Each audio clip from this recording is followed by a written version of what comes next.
विश्वरत्न Bodhisattva doctor Babasaheb Ambedkar यांच्या 135व्या जयंतीनिमित्त शहरात सुरू असलेल्या जयंती सप्ताहाला उत्स्फूर्त प्रतिसाद मिळत असून 19 एप्रिल रोजी भव्य मिरवणुकीने या सोहळ्याची सांगता होणार आहे। सकाळी 11 पासून सुरू होणाऱ्या या मिरवणुकीत विविध सामाजिक सांस्कृतिक देखावे सादर होणार असून शहरात उत्साहाचे वातावरण निर्माण झाले आहे।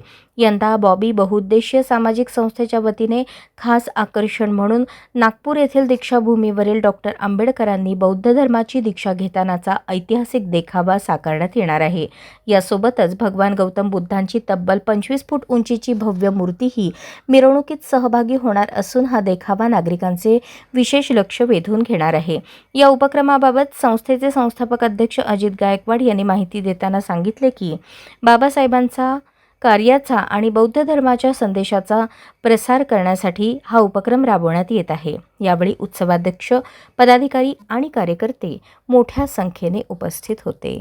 विश्वरत्न महामानव डॉक्टर बाबासाहेब आंबेडकर यांच्या 135व्या जयंतीनिमित्त बॉबी बहुउद्देशीय समाज विकास मंडळ बॉबी ग्रुपच्या वतीने आज उद्या निघणाऱ्या डॉक्टर बाबासाहेब आंबेडकर यांच्या जयंतीनिमित्त जी मिरवणूक निघणार आहे त्याची तयारी आज बॉबी ग्रुपच्या वतीनं करण्यात येत आहे।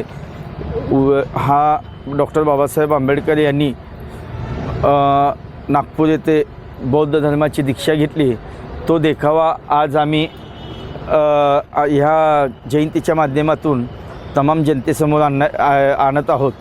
माझी सोलापूरकर असतील किंवा इतर महाराष्ट्रातून सर्व देशभरातून सोलापूरमध्ये जे जयंतीसाठी आलेल्या लोकांना नम्र विनंती आहे की सध्या जास्त ऊन आहे, उन्हाची काळजी घ्यावं। लहान लहान लेकरापासून ते म्हाताऱ्या 80-90 वर्षाचे बुजुर्ग लोक ह्या मिरवणुकीमध्ये सामील असतात। सर्वांना मिरवणूक ही शांततेत व शांततेत पार पाडावी, कोणीही वादविवाद करू नये आणि कुठल्याही प्रकारचं आपल्या मिरवणुकीला गालबोट लागू नये।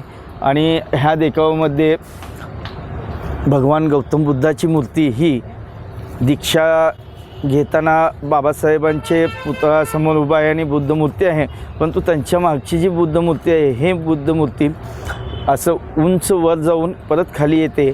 कमीत कमी ट्रॉलीवरून एक 10 म्हणजे 25 फुटापर्यंत उंच जाते व परत खाली येते। तरी हा देखावा आम्ही दरवर्षी आणि गाडीच्या साईडनं मुली वाचवा, पाणी वाचवा, मुली जगवा, शिक्षण करा आणि स्त्रियाला सन्मान द्या, स्त्रियांचे संरक्षण करा, हे सर्वच श्लोक म्हणजे आम्ही त्या सर्व सामाजिक सलोखा राखा हे संदेश आम्ही समाजापर्यंत पोचवत आहोत।